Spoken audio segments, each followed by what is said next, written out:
তো আমরা যারা ভূমিকম্পে আহত হয়েছেন, নিহত হয়েছেন, আমাদের শুরুতেই তাদের প্রতি শ্রদ্ধা জানাই এবং আসলে দুঃখ প্রকাশ করি, এবং দুঃখ প্রকাশ করেই আজকে শুরু করব যে আরো দুইটি যে আলোচিত বিষয়, সেখানে হচ্ছে যে ডক্টর ইউনূস এবং ডক্টর ইউনূসের উপদেষ্টা, নিরাপত্তা উপদেষ্টা ডক্টর খলিলুর রহমানের সাথে অজিত দোভালের যে বৈঠক হয়েছে, উনি যে দিল্লিতে গেলেন ঠিক শেখ হাসিনার রায়ের পরপরই, সেটা নিয়ে অনেকে অনেক ধরনের মন্তব্য করছেন। সেই বিষয়টা নিয়ে আমরা আলোচনা করব। আরেকটি বিষয় যে শেখ হাসিনার বিচারের আড়ালে যেদিন রায় হয়েছে সেদিনে কেন বন্ধ দেওয়া দেয়, এবং বন্ধ দেওয়ার প্রসেস নিয়ে অনেকের আপত্তি আছে এবং বন্ধ দেওয়া নিয়েও অনেকের আপত্তি আছে। আবার যারা পক্ষে বলছেন তারা বলছেন যে বন্ধ দিয়ে ভালো হয়েছে বিদেশিদের, কারণ এটা হচ্ছে লুটের কারখানা ছিল, যে রাজনৈতিক দলে আসুক না কেন সেটা লুটপাট করে খাওয়ার একটা জায়গা ছিল। সেই জায়গা থেকে মুক্তি পাবে বন্দর, এবং সুনির্দিষ্টভাবে এবং এখন আইন মোতাবেক চলতে পারবে সেরকমই বলা হচ্ছে। আমরা এসব বিষয় নিয়ে কথা বলবো, রাজনীতির অন্যান্য বিষয় নিয়েও থাকছে আমাদের আলোচনায় আমাদের সাথে দুজন অতিথি উপস্থিত আছেন। আমাদের সাথে উপস্থিত আছেন ডক্টর মঞ্জুর চৌধুরী, সাবেক চেয়ারম্যান নদী রক্ষা কমিশন। আপনাকে স্বাগত আমাদের আজকের অনুষ্ঠানে। ধন্যবাদ। জি, আমাদের সাথে উপস্থিত আছেন doctor Sina M A Sayeed, public speaker, global voice খ্যাত। আপনাকেও স্বাগত আমাদের আজকের অনুষ্ঠানে। আমি ডক্টর মঞ্জুর চৌধুরী আপনাকে দিয়ে শুরু করতে চাই যে আজকের ভূমিকম্প নিয়ে আপনার আপনার থেকে একটু শুনতে চাই, এবং পরবর্তীতে শুনতে চাই যে এই যে বন্দর দেওয়া দেই নিয়ে বিভিন্নভাবে আলোচনা সমালোচনা চলছে, এই নিয়ে আপনার মন্তব্য কি?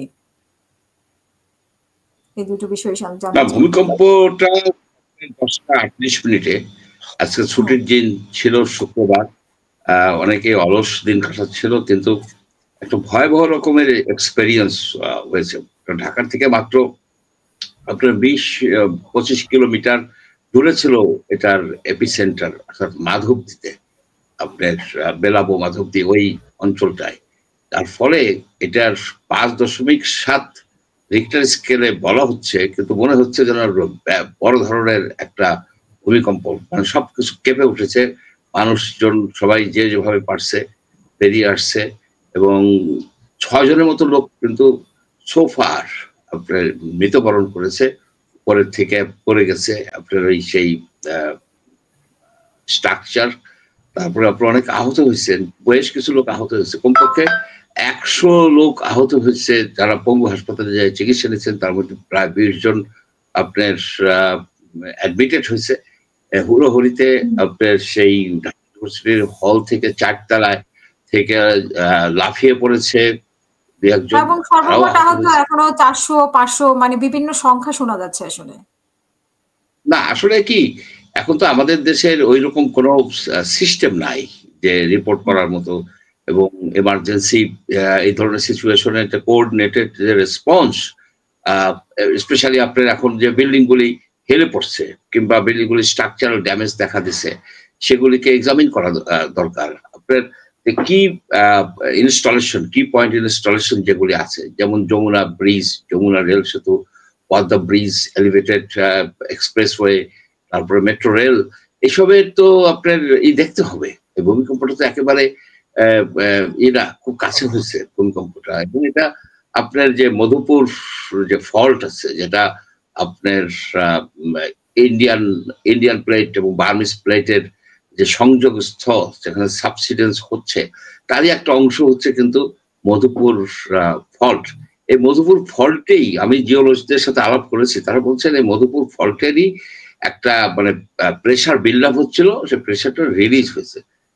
কোশ্চেন হচ্ছে, এটা কি ফোর্স শক না আফটার শক না মেইন শক? অনেকেই বলছেন যে এরপরে আফটার শক হতে পারে, তবে ইন্টেন্সিটি কম হবে, 2-1টা আফটার শক হতে পারে, 7 দিন 10 দিনের মধ্যেই এটা হতে পারে। এটা অনেক জায়গায় দেখা গেছে যে এরকম হয়। এখন আমাদের ভূমিকম্প নিয়ে আমাদের তেমন কোনো নাই, প্রস্তুতি নাই, যার ফলে ধরনের যদি বড় ধরনের এই ভূমিকম্পটা যদি 5.7 রিক্টার স্কেল না হয়, 6 হতো বা 6.5 হতো, কারণ এগুলি কিন্তু লগারিদমিক, এটা কিন্তু 10 গুণ করে বেড়ে যায় প্রতি পয়েন্টে। তাহলে কিন্তু ব্যাপক ক্ষয়ক্ষতি হতো, ব্যাপক ক্ষয়ক্ষতি হতো, জানমালের হতো। কিন্তু ভূমিকম্প হলে যে একটা কোঅর্ডিনেটেড এফোর্ট নেবে, কোন অর্গানাইজেশন নেবে? নেওয়ার কথা সিটি কর্পোরেশনের। তো সিটি কর্পোরেশন তো অথর্ব হয়ে বসে আছে, তাদের কাছ থেকে কিছু আশাই করা যায় না। সেজন্য আমি মনে করি কি যে আমাদের সহায় হচ্ছেন মহান আল্লাহ, উনি আমাদেরকে রক্ষা করবেন এবং রক্ষা করে আসছেন। কত রকমের ঝড় যাচ্ছে, বিপদ আপদ যাচ্ছে, তারপরেও তো আমরা টিকে আছি। এ পৃথিবী অবাক ইয়ে রয়, জলে পুড়ে মরে ছাড়খাড়, মাথা নোয়াবার নয়, সেই বাংলাদেশ আমরা। জি, আপনার কাছে এই যে বন্দর নিয়ে একটু শুনতে চেয়েছিলাম, যে বন্দর নিয়ে বেশ কয়েকদিন ধরে অনেক আলোচনা হচ্ছে। কেউ বলছে দিয়েছে খুব ভালো হয়েছে, কেউ বলেছে না দিলে এটা দেশের স্বাধীনতা, মানে স্বাধীনতা অক্ষুণ্ণ যাবে বা সার্বভৌমত্বের প্রতি হুমকি। আবার কেউ বলছে প্রসেসিংটা ভালো হয়নি। তো আপনার মতামত কি? দেখেন, বন্দরটা নিয়ে যেটা হচ্ছে, এটা আমি বলবো যে ওই রাস্তার পাশে বান্দর খেলা দেখানো হয় না, যে বান্দর খেলা দেখানো হচ্ছে। এখানে বলা হচ্ছে যে ইনএফিশিয়েন্ট। আপনার নিউ উইনিং কন্টেনার টার্মিনাল 115-20% ক্যাপাসিটিতে চলছে, লাভজনক, এটা একটা লাভজনক। এটিকে আপনি কেন দিবেন? আপনি তো পতেঙ্গা কন্টেনার টার্মিনাল দিয়েছেন এই এর কাছে, সৌদি আরবের কাছে, আপনি কি রেজাল্ট পাইছেন? কোনো রেজাল্টই পান নাই। কিন্তু এই যে রেড সি গেট টার্মিনাল সৌদি আরবের, 2022 সালে, এই সবগুলি জিনিস ছিল সালমান গ্যাংয়ের। এই জিনিসটা ছিল কি, সালমান গ্যাং কিন্তু এই পোর্ট টোর্ট গুলিকে দিয়ে তারা এই করতে চাইছিল। কিন্তু ঘটনা দাঁড়াচ্ছে যে আর এক গ্যাং এসে এই জিনিসগুলিকে দিয়ে দিচ্ছে।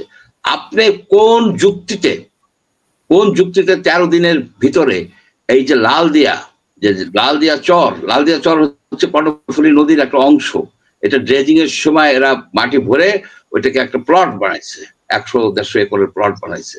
কিন্তু ওটা কিন্তু এই কর্ণফুলী নদীর অংশ, ওইখানে করতে গেলে কেউ যদি মামলা করে ও তো ঠেকে যাবে। আচ্ছা, সেইটাকে আপনি 13 দিনের মধ্যে ফিজিবিলিটি রিপোর্ট করলেন, ফাইন্যান্সিয়াল দিলেন, মানে স্টেটমেন্ট দিলেন, সব কিছু করে আপনি দিয়ে দিলেন, চুক্তি সই হয়ে গেল। কত বছরের জন্য? 48 বছরের জন্য। 3 বছর বসে এই আপনার ডেনমার্কের যে কোম্পানি এপিএম টার্মিনালস, তারা তৈরি করবে, 30 বছর পর্যন্ত তারা অপারেট করবে, তারপরে আরো 15 বছর আছে গ্রেস পিরিয়ড, অর্থাৎ 48 অর্ধ শতাব্দী পর্যন্ত আপনার এটা থাকবে। ওই যে ইসের সময় সম্রাট জাহাঙ্গীরের সময় আসছিল না আপনার, এই জব টার্ন এরা আসছিল, তারপর দিনেমাররা আসলো, ওলন্দাজরা আসলো, তারা তো পোর্টই নিচ্ছে, তারা তো পোর্ট করছে, সেই পোর্টই আপনি এইভাবে দিয়ে দিচ্ছেন। আপনার কোনো ট্যাক্স পাবেন না। কর্পোরেট যে লভ্যাংশ উপরে যে ট্যাক্স হয়, সে ট্যাক্স আপনি 10 বছর পর্যন্ত পাবেন না। এমনকি আপনি যে তারা যেসব যন্ত্রপাতি যা কিছু আনবে এর উপরে কোনো ট্যাক্স হবে না, ট্যাক্স দিতে পারবেন না। যেসব স্টাফ এখানে ওয়ার্ক করবে তাদের বেতন 100% ট্যাক্স ফ্রি, সকল সুবিধা তারা পাবে, ট্যাক্স ফ্রি সব সুবিধা পাবে, যে জিনিস আনবে ট্যাক্স ফ্রি। এখানে কাজ করবে কারা? এইসব কোম্পানির কাজ করে মূলত ফিলিপিনো এবং ভারতীয়রা, মূলত ফিলিপিনো এবং ভারতীয়রা। আপনার পানগাঁও, এই যে পোর্টটা, এটা চিটাগাং পোর্টের আন্ডারে, চিটাগাং পোর্টের টাকা দিয়ে কিন্তু এই পানগাঁওটা তৈরি হচ্ছে। এটা আপনি দিলেন কাকে? সুইজারল্যান্ড ভিত্তিক কোম্পানি বেডলককে। তারা এটা 22 বছর পর্যন্ত পরিচালনা করবে। পানগাঁও তো একটা রেডি কোম্পানি, রেডি পোর্ট, আপনি চালাতে পারছেন না। আপনি তো বাংলাদেশে অনেক কিছুই চালাতে পারছেন না। আপনার বিচার বিভাগ চলে না ঠিক মতো, পুলিশ বিভাগ চলে না, আপনার এনবিআর চলে না, সবই তাহলে দিয়ে দেন বিদেশে, আউটসোর্সিং করে দেন। যেটা মির্জাফর করছিলেন, আলাদা সচিবালয়, বিচার বিভাগ আলাদা সচিবালয় দিয়ে দেন সবাই, ঠিক বিদেশিদের। এই যে বিদেশ প্রীতি, যেসব লোকগুলি সাদা চামড়া দেখলে বিগলিত হয়ে যায়, ডক্টর ইউনূস এবং তার গ্যাং, এরা এই কাজগুলি করতেছে। আমার কথা হচ্ছে কি, বিদেশিদেরকে দরকার আছে, কিন্তু আপনি দরকচ্চা ভাবে দিয়ে দিবেন। আপনি 13 দিনে কিভাবে করছেন? আপনি যে বলেন যে, এবং আপনি সেই চুক্তি প্রকাশ করেন না কেন? বলেন যে বলে কি ওই বিডার ভদ্রলোকের নাম কি, ওই যে উপরে থেকে লাভ দিয়ে পড়ছিল, আশিক চৌধুরী। উনি বলছেন যে আইন আছে, আইনি সীমাবদ্ধতার জন্য কোনো কিছু প্রকাশ করা যায় না।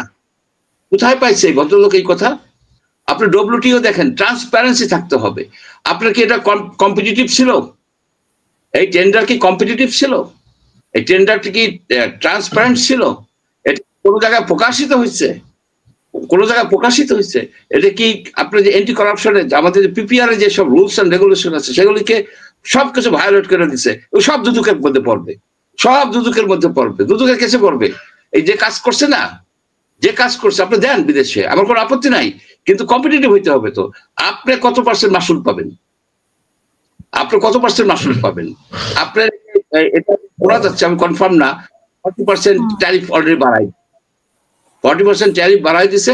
এখন সারা পৃথিবীতে, সারা এই এই এশিয়া মহাদেশের মধ্যে সব সেকেন্ড হাইয়েস্ট রেট হচ্ছে কন্টেনার প্রতি হ্যান্ডলিং চার্জ হচ্ছে বাংলাদেশের $143। $143 আপনি করে ফেলছেন কেন? প্রচুর লাভ করবেন। এজেন্ট কারা? এইসব কোম্পানির লোকাল এজেন্ট কারা? সেগুলিকে দুদকের খুঁজে বাইর করা উচিত। এখানে একটা বড় ধরনের দুর্নীতি হয়েছে, অনেকের হাতে হ্যান্ডকাপ পরানো হবে ইভেন্চুয়ালি। দেশের সম্পদ আমরা এইভাবে দিয়ে দিতে পারি না। আপনার বিদেশিদেরকে দরকার আছে আনার, আমি তো বিরুদ্ধে না, কিন্তু আপনার একটা প্রসেস আছে না, আপনার ট্রান্সপারেন্সি আছে না। আপনি কি এটাকে কম্পিটিটিভ হয়েছে? কত টাকার হয়েছে আপনার? ওই যে বলে যে ভদ্রলোক যে এই আইনি সীমাবদ্ধতা আছে, ওনার আইন সম্বন্ধে জ্ঞান সীমাবদ্ধ। উনি পিপিআরটা পড়ে দেখুক, উনি যে ডব্লিউটিওর আইন কানুনগুলি দেখুক যে কি কি আছে, কি আছে এখানে। এখানে আপনার সম্পূর্ণ জিনিসটা জানাইতে হবে। আপনার কনফিডেন্সিয়ালিটি যে ক্লজগুলি, সেগুলি কিসের জন্য? সেগুলি হচ্ছে কি ওই কোম্পানির যেসব আপনার প্রোপ্রাইটারি টেকনোলজি আছে, তাদের সফটওয়্যার আছে, এবং তারা যেন কোনোভাবে তথ্যগুলিকে আগে পাচার না করে দেয়, সেই সব বিষয়। কিন্তু টেন্ডার প্রসেসে টেন্ডারটা আপনি প্রকাশ করবেন না, এটা কোন আইনে আছে? বাঙালিকে কি হাইকোর্ট দেখায় নাকি এরা?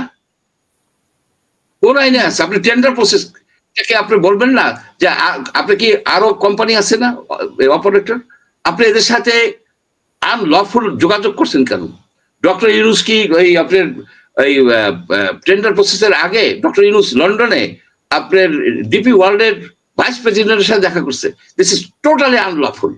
তারা যখন একটা পার্টি, তারা যখন একটা করতেছে, বিট করতেছে, তার সাথে তো আপনি দেখা করতে পারেন না। আপনি কি আলোচনা করছেন? এগুলি তো জানা দরকার, পাবলিকের জানতে হবে না? আপনি জানাচ্ছেন না।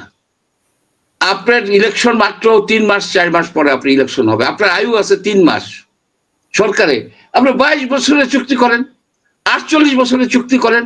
এই ক্ষমতা আপনাকে কে দিছে? বাংলাদেশের জনগণ বলছে, যখন শেখ হাসিনাকে উৎখাত করা হয়েছে তখন কি বলছে যে পোর্ট নিয়ে আমরা খুব চিন্তিত, পোর্ট বিদেশিদের কাছে দিতে হবে? পোর্টের কোনো কথা আসছে? যে কটা টার্মিনাল আছে, 10-12টা টার্মিনাল আছে, তার মধ্যে বেশিরভাগই ওনারা হয় দিয়ে দিছে, দেওয়ার প্রসেসে আছে। আমি মনে করি কি ওনাদের সতর্ক হওয়া উচিত। আমি ওনাদেরকে সতর্ক করতেছি, এই কারণে আমি সতর্ক করতেছি। এরা সব জেলে যাবে, সব তদন্ত হবে যে কার এজেন্সিশিপ, তারা কে এজেন্ট হয়েছে, কার আত্মীয় কি হয়েছে, আমরা কিছু কিছু জানি, উই অলরেডি নো। আপনাকে দমন করে আমাদের রাখতে পারবেন না, আপনি দমন করে রাখতে পারবেন না। আপনার এক চোর সালমান, এরা সব ঠিকঠাক করছিল এগুলি। এই যে আপনার যে ডিপি ওয়ার্ল্ডের সাথে যোগাযোগ কে করছিল? আগের সরকার করছিল। তো আগের সরকারের কাজ কি ভালো ছিল নাকি? আগের সরকার তো দেশের টাকা পয়সা সব বিদেশে দিয়ে দিচ্ছে এবং পোর্টফোলিও দিয়ে দিতে গেছিল। সেই সরকারের কাজ আপনাদেরকে দায়িত্ব দেওয়া হয়েছে যে শেখ হাসিনার আমলের যে চুরি বাকি অংশটা কমপ্লিট করার জন্য। সত্যি দুঃখজনক। আমরা এমন একজন লোককে বলা হয় যে সরকারে আসে সেই সরকারে এখান থেকে লুটপাট করে খায়, তো এখন আর সেই সুযোগ নাই। শুনেন, লুটপাট করে খায় সব সরকারের লোক জেলে গেছে। এখন ওই যে জেলে আছে না, এই যে বালুচর দীপমণি জেলে আছে না, সালমান জেলে আছে না, সবই তো জেলে আছে, এরাও জেলে যাবে, এদেরকেও জেলে ঢুকানো হবে। বাঙালি জাতি ওই বললাম না, জলে পড়ে মরে ছারখার তবু মাথা নোয়াবার নাই। দুর্নীতিবাজদেরকে উৎখাত করতে হবে, সম্পূর্ণভাবে উৎখাত করতে হবে, তাদেরকে কাশিমপুর নাহলে কেরানীগঞ্জে পাঠাইতে হবে। তা না হলে এই দেশই হবে না। দুর্নীতির এগেইনস্টে একটা অল আউট করতে হবে। এখানে দুর্নীতি হচ্ছে, আমি চ্যালেঞ্জ করে বলতে পারি 13 দিনের মধ্যে আপনার একটা পোর্ট 48 বছরের জন্য দিয়ে দিতেছেন, যেখানে নির্মাণ করবে কোথায় এই প্রচেষ্টা আছে? কোথায় মিনিস্ট্রিতে, মিনিস্ট্রি থেকে যে অর্থ মন্ত্রণালয় গেছে, রিভিউ করছে, মিনিস্ট্রিতে মিটিং হচ্ছে 13 দিনের মধ্যে কেমনে আপনার লাল দিয়া এটা দিয়ে দেওয়া হয়? এগুলি সবাই আমরা বুঝতে পারি। বাংলাদেশে আমরা থাকি, বাংলাদেশের নাগরিক, আমরা বাংলাদেশের কর্মকাণ্ড সম্বন্ধে অবহিত আছি। এটা ব্যাপক একটা অনিয়ম হচ্ছে, শুধু অনিয়ম না, দুর্নীতি হচ্ছে। এটাকে আমি বলবো যে এখনো আপনাদের শুভবুদ্ধির উদয় হোক, আপনারা এইসব কর্মকাণ্ড থেকে বিরত হন। আপনাদের কাজ হচ্ছে ইলেকশন করে চলে যাওয়া, নাথিং এলস, এবং সম্পদের হিসাব দিয়ে যাওয়া। আপনার সম্পদের হিসাব দেন নাই অ্যাডভাইজার, তারপরে বিদেশি শকুন পরিযায়ী পাখির মতো আসছে, আচ্ছা লুটপাট করে যাবে, তারপরে ধরতে পারবে না। তাদেরকে আমরা ইন্টারপোল দিয়ে ধরাই আনবো। অসংখ্য ধন্যবাদ। একজন দর্শক কমেন্ট করেছেন যে চৌধুরী সাহেব যেদিন হাসিনা বাংলাদেশটাকে প্রায় ভারতে দিচ্ছিল তখন আপনি কোথায় ছিলেন? একটা বাজে শব্দ ব্যবহার করছে, সেটা আমি পড়লাম না, কিন্তু আমি ওই দর্শকই বলতে চাই যে তখনও উনি কিন্তু ডক্টর মঞ্জুর কথা বলেছে বিভিন্ন অন্যায় অত্যাচারের বিরুদ্ধে, এখনো বলছে। সো আমি ডক্টর সিনামে সাইদ আপনার কাছেও শুনতে চাই যে আপনি কি মনে করেন বন্ধ? বেকুব আছে, 16 বছর কোথায় ছিলেন? 16 বছর বাংলাদেশে ছিলাম। এই বাংলাদেশে থেকে আমরা ফাইট দিছি, সিনা সাহেব ফাইট দিছি, আমরা আমাদের যে কায়দায় আমরা ফাইট দিতে পারি সেইভাবে দিছি। আপনারা এই যে গুম হয়ে গেছে, এই যে আপনার যে ওই ডিজিটাল সিকিউরিটি অ্যাক্টে যতগুলি লোকের মামলা হয়েছে, সে কম্পাইল করছে কে? আমি ছিলাম coordinator, chairman of the CGS. আমরা কি একটা দুইটা কাজ করছি? এখন আইসা হাজির হয়ে বলতেছে এসব বেকুবরা যে আপনি কোথায় ছিলেন? সিনামে সাইদ, আপনার কাছে শুনবো আপনার মন্তব্য। আমার এই সাইডটা ডার্ক হয়ে গেছে। আমি মঞ্জুরের কথা শুনলাম। হ্যাঁ, আমি ভূমিকম্প সম্পর্কে কিছুই বলবো না, কারণ এটা ইতিমধ্যে বলা হয়ে গেছে এবং এটা সম্পূর্ণ বিশেষজ্ঞদের কাজ। প্রাকৃতিক বিপর্যয়, এই বিপর্যয় মানে রোধ করার জন্য বা প্রতিরোধ ব্যবস্থা কি করবে সে সরকারের ব্যাপার। ওটা নিয়ে আলোচনা হতে পারে, সমালোচনা হতে পারে। মূলত এই বিষয়টির উপরে আমাদের কোনো বিশেষ হাত নাই। দ্বিতীয় কথা, আপনি বন্দর নিয়ে কথা বলেছেন, খুব জ্বালামি বক্তব্য রেখেছে মঞ্জু ভাই। যে নদী কমিশনের চেয়ারম্যান ছিলেন, তার অনেকগুলো বাস্তব অভিজ্ঞতা আছে এবং তিনি যথেষ্ট অধ্যয়ন করেন, গবেষণাধর্মী মন তার। এই সমস্ত কারণে তিনি পুঙ্খানুপুঙ্খ বিশ্লেষণ করতে পারছেন। আমি যেটা বুঝি যে কোন সরকার যখন ক্ষমতায় আসে, সেটা কেয়ারটেকার হোক নন কেয়ারটেকার হোক, একটা বিশেষ পরিস্থিতি হোক, তাদের ভিতরে একটা বিশ্বাস জন্ম নেয় আমি সবই করতে পারি। তবে যেহেতু এটা কেয়ারটেকার গভর্নমেন্ট না, ইন্টারিম গভর্নমেন্ট হলো, চরিত্র কিন্তু বিশ্লেষণ করা হয়নি। আর্টিকেল 106 বলা হয়েছে আপনারা থাকবেন, কতদিন থাকবেন বলা হয়নি কিন্তু। এখন প্রফেসর ইউনূস ধরে নিয়েছেন আমি ততদিনই থাকবো যতদিন সমস্যার সমাধান না হয়। যদি কেয়ারটেকার গভর্নমেন্ট হতো, সমাধান হোক বা না হোক আপনাকে 90 দিনের মধ্যে বিদায় হয়ে দেব, সেটা এখন নাই। কিন্তু উনি এখন কি ধরনের কাজ করবেন? উনি কি রুটিন ওয়ার্ক করবেন? না, উনি নীতিগত কাজ করতে পারবেন, রুটিন ওয়ার্ক কাজ করতে পারবেন এবং দেশের স্বার্থে যারা ভালো মানুষ সেটাই করতে পারবেন। এখানে তার কোনো বাধা নেই কিন্তু। এবং এটা নিয়ে কোর্টও কিন্তু চ্যালেঞ্জ করতে পারবে না, কারণ বিশেষ পরিস্থিতিতে করা হয়েছে যেখানে সংবিধান সচল আছে। সচল থাকার পরও কিন্তু 106 এটাকে বৈধ করে দিয়েছে, যেটা পুরোপুরি বৈসাদৃশ্য, মিলে না কিন্তু। কাজে আমি একে ইন্টেরিয়াম বলবো না, আমি বলবো এটা বিশেষ পরিস্থিতিতে একটা সরকার। ইন্টেরিয়াম যখন ব্যবহার করতে যাব তখনই কিন্তু একটা কনস্টিটিউশনাল বার চলে আসবে, এটা করা যাবে না কিন্তু। এখন দেখেন সে কি না করতে পারে। সে মায়ানমারের সাথে কথা বলেছিল, ওখানে মানবিক করিডোরের কথা আলাপ করেছিল, যেটা সে পারে না কিন্তু চেষ্টা করেছিল। আমাদের সামরিক বাহিনী সেখানে প্রচন্ড ভাবে বিরোধিতা করেছিল। এখন নিঃসুপ, আমি জানি না কতদিন থাকবে, আবার সরব হয়ে যেতে পারে। এখন দেখলাম জাতিসংঘে যেহেতু একটা রেজুলেশন পাস হয়েছে, রোহিঙ্গারা ফিরে যাবে হয়েছে। এখন ফিরে যাবে কিভাবে, কোন প্রক্রিয়ায় আমরা জানি না। তারপরে মানবিক করিডোর প্রয়োজন হবে, তাও তো জানি না। এটা সামনে দেখা যাবে কিন্তু। এগুলি নিয়ে রাজনৈতিক দলগুলো কিন্তু গবেষণা ধর্মী কোনো কথা বলে না, তারা আবেগের কথা বলে এবং বিদ্রোহাত্মক মনোভাব দেখে।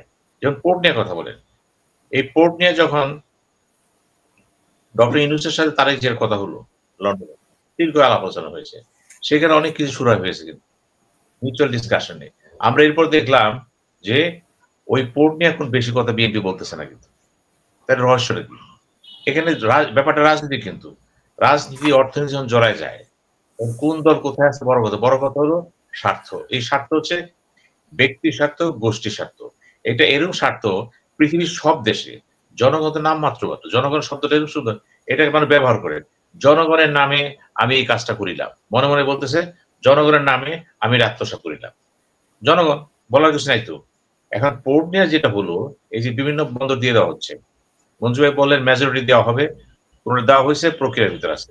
এবং ডক্টর ইউনূস এই গত যে ইলেকশন কথা ঘোষণা দিল যখন সে যে নির্বাচনের ব্যাপারে গণভোট নির্বাচন হবে, সেদিনও কিন্তু ভাষণে তিনি এই বন্দরের কথা বলেছেন। তিনি কিন্তু জুলাই সনদ যে দস্তখত হলো সেদিনও তিনি বলেছেন, দরকার ছিল না, কিন্তু উনি কিন্তু বারবার প্রমাণ করার চেষ্টা করতেছেন বে অফ বেঙ্গল আমাদের আগে ভবিষ্যৎ, এবং এই ভবিষ্যৎকে ত্বরান্বিত করতে হলে আমি যা কিছু করতেছি জরুরি প্রয়োজন। আমি তার প্রথম কথার সাথে একমত, বে অফ বেঙ্গল আমাদের জন্য জরুরি, এবং প্রচুর সম্পদ এখানে আমাদের আছে। এখানে গ্যাস, তেল, বিভিন্ন মৎস্য আর বিভিন্ন জিনিস পাওয়া যাবে এখানে। আমরা যদি যেগুলি আহরণ করতে পারি, নিঃসন্দেহে বৈদেশিক চিত্র ঘুরে যাবে, আমাদের অর্থনীতি ঘুরে যাবে। কিন্তু প্রশ্ন হচ্ছে বর্তমান সরকার যে প্রক্রিয়া করতেছে, প্রসেস, যেটা মঞ্জু ভাই জোর দিলেন, কিন্তু এই প্রসেসটার সাথে কিন্তু অনেকে দ্বিমত পোষণ করতেছে। রাজনৈতিক দলগুলো কথা বললেও একবার কথাটা হ্যাঁ, দুইবার কয় না, হয় না। কিন্তু চিটাগং বন্দর নিয়ে যারা জড়িত তারা সেখানে স্ট্রাইক করতেছে, কিন্তু সবচেয়ে বড় কথা হলো আমির খসরু চিটাগং এর লোক, তার একটা প্রভাব আছে কিন্তু সেখানে। উনিও কিন্তু নিশ্চুপ, কারণ ওনার সর্বোচ্চ কমান্ড বলে দিয়েছে গো slow, let us see what is going on. অর্থাৎ তারেক জিয়ার ভাষ্য হলো বিএনপির ভাষ্য, বিএনপির ভাষ্য হলো তারেক জিয়ার ভাষ্য না। সমস্যাটা সেখানে হয়তো আমাদের দেশের রাজনীতিটা হচ্ছে সব সময় নেতার ভাষ্য দলের ভাষ্য, দলের ভাষ্য নেতার ভাষ্য না। নেতার ভাষ্য জনগণের ভাগ্য, জনগণের ভাগ্য নেতা কিন্তু প্রভাবিত করে না। কিন্তু এই যে বিষয়টা জুলাই সনদের যে দেখেন, এত কিছু হওয়ার পরও এখনো কিন্তু পরিবর্তন হয়নি, কোনো পরিবর্তন নাই। একটা সনদ পাশ করেছেন, সেই সনদটা কি বলবেন, গণভোটে যাবেন, গণভোটে যাওয়ার পর আবার সংসদ সেটা করবে, 1 বছর চলে যাবে, কিন্তু 2 বছর যেতে পারে, করে নাই। তাহলে কি করলেন? অর্জনটা কি?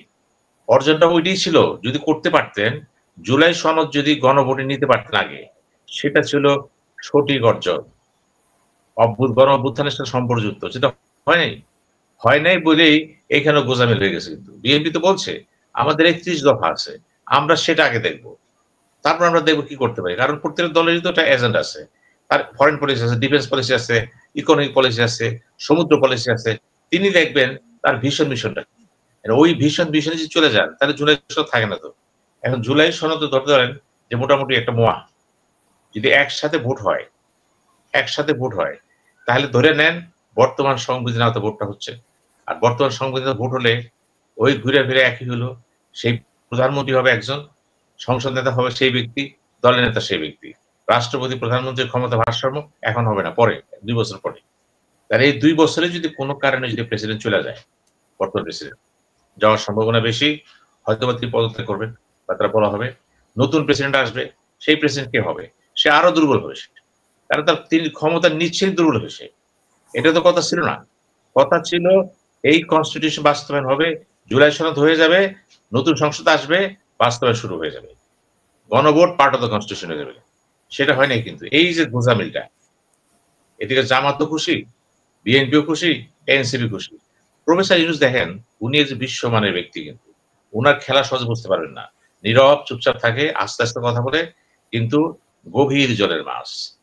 এই যে গভীর জলের মাছ, তারা কয়জন চিনতে পেরেছে?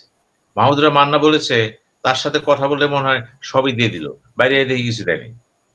এই যে ব্যাপারটা দেখেন তো, এরকম একটা ব্যক্তিত্ব যখন বসে সবার সামনে, সে চিন্তা করে এরা কারা, এরা কি বুঝে, আমি যা বুঝি, আমি যা জানি, এরা কিছু জানে না, এরা লেখাপড়াই করে না, জনগণের কাছে নাম আস্তে আস্তে অধিকাংশ চাঁদাবাজ, অধিকাংশ লুটেরা, অধিকাংশ স্মাগলার, অধিকাংশ অর্থ পাচারকারী।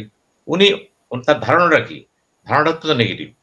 ওই নেগেটিভ ধারণাটা যদি মনে করেন, এবং তিনি কিন্তু সব দলগুলোকে একটা মোল্ডে নিয়ে আসছেন। কিন্তু বলা হচ্ছে জাতীয় ঐক্যমত্য, হয় নাই তো, 84 মধ্যে 48 হয়নি, নোট অফ ডিসেন্ট দিচ্ছেন। নোট অফ ডিসেন্ট যেগুলি দিচ্ছেন, বিএনপি যদি ক্ষমতা যায় ওই 48 করবে না তারা, ওই হাতে দিবে না তারা। আমরা চাইনি তো এটা। তাহলে কেন দিলে? এই প্রশ্ন কিন্তু এই জুলাই সনদ যেভাবে দেওয়া হয়েছে গণভোটে পুরোপুরি বিএনপির পক্ষে গেছে এবং বিএনপিকে কিন্তু ক্ষমতা পাঠিয়ে দেওয়া হয়েছে। কিভাবে? পুরা প্রশাসনটা কিন্তু বিএনপির পক্ষে চলে যাবে। তারা মনে করে বিএনপি ক্ষমতায় আসবে, যেহেতু জামাত বলতেছে আমরা চেষ্টা করতেছি। জামাতের বিষয়টা তো হবে নির্বাচনের সময়, ভূমিধস হবে কি হবে না এটা পরের ব্যাপার, আপাতত দৃশ্য হয় নাই। কিন্তু একইভাবে এই যে বন্দরগুলো চলে যাচ্ছে, দেখেন বিএনপির একটা স্টেটমেন্টে একদম চুপ। এখন মঞ্জু ভাইকে বলবো, দেশটাকে যারা শাসন না, বিএনপি চুপ হলো, জামাতও তো চুপ। জামাতকেও তো আমরা সেভাবে বলতে দেখছি না। আমরা এনসিপি কে সব বিষয়ে প্রতিবাদ করতে দেখি, এনসিপিও তো কিছু বলছে না। বিএনপি চুপ, জামাত চুপ, এনসিপি চুপ, প্রত্যেকটা দল চুপ। কেন? সবাই ব্যস্ত এখন ক্ষমতা দেওয়ার জন্য। জামাত মনে করতেছে নীরব বিপ্লব হবে, একটা ভূমিকম্প হবে, আমি ক্ষমতা চলে যাব। বিএনপি মনে করতেছে আমার ক্ষমতা এসেই গেছে, জনগণ তো আমার সাথে আছে। এই যে ব্যাপারটা দেখেন, এনসিপি কি করবে? সেও ভাবতেছে কিছু সিটে পাইতে পারি, হয় সমঝোতা পাবো না একা পাবো, পরের ব্যাপার। কিন্তু মূল শক্তি হচ্ছে জামাত আর বিএনপি। ভোটের রাজনীতি এনসিপি এখনো কিন্তু তার ব্যাপারটা কিন্তু প্রমাণ সাপেক্ষ। আর জামাত আর বিএনপি প্রমাণিত, তারা কোর্টে সংসদে ছিল, আবার সংসদে যাবে। এখন তারাও চুপ, এখন তারা চুপ আছে। দেখেন তারা এসে কি করবে? আপনি চুক্তি যদি করে ফেলান, নন ডিসক্লোজার যে ইটা আছে, ক্লজ গুলো আছে, এগুলো থাকবে, এই তার প্রকাশ পাবে না তো, কোন সরকার এসে প্রকাশ পারবে না। অর্থাৎ তারা কিন্তু ইতিমধ্যেই সম্মতি দিয়ে দিছে ইউনূস সাহেব can do it, can do it. এখন সংসদে যে তারা কি করবে ওটা পরের কথা, তো এখন তো ক্যান ডু ইট। এই যে ক্যান ডু ইট, তাহলে প্রতিরোধ কে করবে? মঞ্জু ভাই কত চিৎকার করবে? মঞ্জু ভাইকে বসতে হবে, চিৎকার করতে পারেন, ভালো ভালো কথা বলতে পারেন, যুক্তিসঙ্গত কথা বলতে পারেন, জনগণের কথা বলতে পারেন, কিন্তু জনগণ তো নিয়ন্ত্রণ করে দলগুলো। জনগণ বলতে কি বোঝায়? বিএনপির পক্ষে কিছু, জামাতের পক্ষে কিছু, অন্যান্য দলের পক্ষে কিছু, এই তো। জনগণ তো কারো একক না, কিন্তু যখন কথা বলে জনগণের নাম নিয়ে কথা বলে, এবং সরকারও কথা বলে জনগণের নাম নিয়ে কথা বলে। সরকারের সুবিধা হলো প্রত্যেকটা দল এবং তাদের অঙ্গ সংগঠন শুরু করে বিভিন্ন শ্রমিক সংগঠন সবগুলো গন্ডালিকা প্রবাহের নেয়। প্রফেসর ইউনূস হ্যামিলিয়নের বাসিওয়ালা, উনি এমন শুধু কথা বলতেছেন, উনি বাসি পু দিচ্ছেন, সব কমে যাচ্ছে। বাস্তব চিত্র হলো কেউ কিন্তু তার বিরোধিতা করতেছে না, একবার করলে দ্বিতীয়বার আবার চুপ হয়ে যায়। এই যে একটা ভয়, শঙ্কা, আমি বেশি কিছু করে হয়তো ক্ষমতা এদিক হয়ে যেতে পারে। দেখেন কি সুন্দর সে হ্যামিলিয়নের বাসিওয়ালা বলছে। উনি এরকম বুঝিয়ে দিচ্ছেন যে I am the lord of all I survey, that is not to dispute. আমি যা বলি তাই হবে, চুপচাপ হবে, আবার বাড়াবাড়ি করলে হাত মিটে দিব। এই ভয়টা কিন্তু বিএনপিরও আছে, জামাতেরও আছে। উনি সবারই খুশি করতে চাচ্ছেন, কিন্তু আর সবারই যে খুশি করে সে জনগণের সাথে কিন্তু সে প্রতারণা হচ্ছে। এটা খেয়াল রাখবেন, সবাইকে খুশি করা কিন্তু আল্লাহও কিন্তু বলে নাই এই জন্য কিছু শয়তান রাখছে কেন। খারাপ লোক ভালো লোক আছে না, সবাই তো খুশি হতে পারে না। গণতন্ত্র মানে কিছু লোক বিপক্ষে থাকবে, পরিবারের ভিতরে তাই, সবাই তো একমত হয় না। এইখানে কেন হবে? অদ্ভুত ঘটনা। ডক্টর ইউনূস এমন একটা কাজ করেছে, মনে হচ্ছে পুরা বাংলাদেশ তার পরিবার। এই পরিবারের ভিতরে যে দলগুলো আছে তার কথা কম বেশি তার বাইরে করে যাচ্ছে নাকি, হুমকার দিচ্ছে আবার থেমে যাচ্ছে। এইদিকে তাকে যারা বসিয়েছে, যে আমেরিকা শক্তি যেটা বলি, পশ্চিমা শক্তি, তাদের প্ল্যান আছে, একটা এজেন্ডা আছে। এই এজেন্ডা তো অনেক কিছু আছে। এই যে বার্মা একটা কথা বলছেন, এটা এজেন্ডা আছে, এটা বে অফ বেঙ্গল কে নিয়ন্ত্রণ করবে, এখানে আমেরিকার ভূমিকা কি হবে, ভারতের ভূমিকা কি হবে, চীনের ভূমিকা কি হবে। এখানে কিন্তু মারাত্মক একটা কনফ্লিক্ট আছে ভবিষ্যতে। কিন্তু এখানে এই জন্য সচেতন যে ইউনূস সাহেব কি করতে চায়, চায়নাও সচেতন, কারণ মায়ানমার মানেই তো চায়না, এবং তার যে বৃহত্তর রিজার্ভার রয়ে গেছে এখানে, তেল পাইপলাইন, ওই কিউব যে বন্দরটা আছে এখানে, পাইপলাইন যাচ্ছে তেল, এবং মায়ানমার প্রচন্ড প্রভাব। চীন একটা অন্যতম শক্তি হাত, এটা সেও তো ছাড়বে না। যত কিছু ওই বিদ্রোহী গ্রুপ বলতেছেন, মূল শক্তি তো মায়ানমার সেন্ট্রাল গভর্নমেন্ট, ওখানে চীন বসে আছে, পাশেও বসে আছে, আমেরিকাও চেষ্টা করতেছে যাওয়ার জন্য। ভারত তো আগে থেকে কম বেশি এখানে আসছে। কিন্তু এই যে দেখেন আমাদের স্বার্থটা কনফ্লিক্টটা কোথায় হইতেছে, ভারতের সাথে হবে, চীনের সাথে হবে, আমেরিকার সাথে হবে, আমরা থাকবো কার সাথে? আমরা কিন্তু ত্রিশঙ্কুল অবস্থার মধ্যে আছি। কিন্তু এখানে রাজনীতিটা কিন্তু একক না, এখানে যারা দেশে দল করতেছে তাদের চিন্তা করতে হবে তো, লেখাপড়া করতে হবে তো, এই ভূ রাজনীতি বুঝতে হবে তো, ব্যাপক চিত্র বুঝতে হবে। এখানে আপনাকে জানতে হবে কোন জায়গাটা গন্ডগোল হতে পারে, কেন হইতে পারে, 100 বছরে কি হয়েছিল, 100 বছর পরে কি হইতে পারে, এখন কি হইতে পারে। আবেগের কথা না, দেখাই দিব, ফালাই দিব, উড়াই দিব, এগুলি কোনো কথা নাই, আবেগের কথা। আপনাকে বুঝতে হবে কি হতে পারে এখানে। কেন ডক্টর ইউনূস বন্দর দিয়ে দিচ্ছে, কম্পালশনটা কি? যেটা মঞ্জু ভাই বললেন যে সৌদি আরবকে দেওয়া হয়েছিল, ডিপি ওয়ার্ল্ডের কথা বললেন, কে দিয়েছিল? আগের গভর্নমেন্ট। উনি কেন দিয়েছিলেন? উনি তো জনগণের ছিলেন, উনি কেন দিলেন? উনি দিচ্ছে, বিয়ে রেখার উপর হাত করে দিবে। এখানে কিন্তু খেলাটা কি? অর্থনৈতিক খেলা, লাভের খেলা, কমিশনের খেলা। কিন্তু এই খেলার চেয়ে বড় খেলা হলো আমি ক্ষমতায় যাব, আমাকে পুরা দেশ সমর্থন করতেছে, এটা একটা শ্রেণী। বড় সমর্থন করতে আসবে বৈদেশিক খেলা। এই যে বিদেশ আভ্যন্তরীণ শক্তিকে কে করে? বিদেশে হাত আসে কেন? ওই যে আমাদের সিকিউরিটি অ্যাডভাইজার বলেছে, এই যে কলম্বো সিকিউরিটি কনক্লেভে যে বলেছে, আমরা কোন দেশের হস্তক্ষেপ চাই না। উনি যদিও ভারতকে ইঙ্গিত দিয়েছে, কিন্তু মূলত হচ্ছে আমাদের হস্তক্ষেপ তো আমেরিকাতে আসবে, চীন থেকে আসবে, সেটা তিনি বলেনি। আর শুধু ভারত হবে কেন? বড় হস্তক্ষেপ তো এখানে হবে, হয়ে গেছে তো। উনি তো বলেন হবে না, ইতিমধ্যে হয়ে গেছে তো। আজকে বন্দর হারাই ফেলেছি আমরা, আগামীতে আরো বন্দর হারাবো। তাতে কি হবে? আমাদের শ্রমিকগুলো কিন্তু বেকার হয়ে যাবে। এখানে কিন্তু আনএমপ্লয়মেন্ট দেখেন, অনেক বৈদেশিক লোক এখানে ঢুকবে। আবার দেখেন ভারত শ্রমিক কর্মচারী আনা হবে, লেবার কষ্ট পাবে। এই জিনিসগুলো আপনি এখন আলোচনা না, তাহলে হবে না। সুতরাং আমি মনে করি বন্দর নিয়ে যে খেলাটা হচ্ছে, এই খেলার সাথে বর্তমান সরকার এই জন্য জড়িত, তাকে যারা সমর্থন দিয়েছে সেই লবিটা, ওয়েস্টার্ন ওয়ার্ল্ড বা যেগুলো বলে, তারা কিন্তু এগুলি পছন্দ করতেছে এবং তারা দেখাচ্ছে বাংলাদেশকে বাঁচতে ছেড়ে এই করবে। অর্থাৎ আমরা কিন্তু আমাদের মডেলে নাই। আবার বলছে আমাদের মডেলটা সরে গেছি, ওয়েস্টার্ন মডেলটা কিন্তু চলে আসছে। এই সরকার আশপাশে যারা আছে সবই কিন্তু চিন্তা পুরুষ বিদেশি শক্তি। যার যার নাম বলতেছেন, একটা দেশে থাকে না, থাকবেও না, কিছুদিন আসছে আবার চলে যাবে। অর্থাৎ প্রমাণ করতেছেন বাংলাদেশে কোনো মেধা নাই, যোগ্য লোক নাই, এরা কিছুই করতে পারে না। কারা পারে? এই যারা আসছে তারা সব করে। এবং এই যে করাটা, এটা তো শুভ লক্ষণ না। আমি সেই জন্যই বললাম, আমার সবচেয়ে বড় প্রশ্ন হচ্ছে এই দেশে রাজনীতি করে দলগুলো, তারা কি করতেছে? কেন মঞ্জু ভাইকে চিৎকার করতে হবে?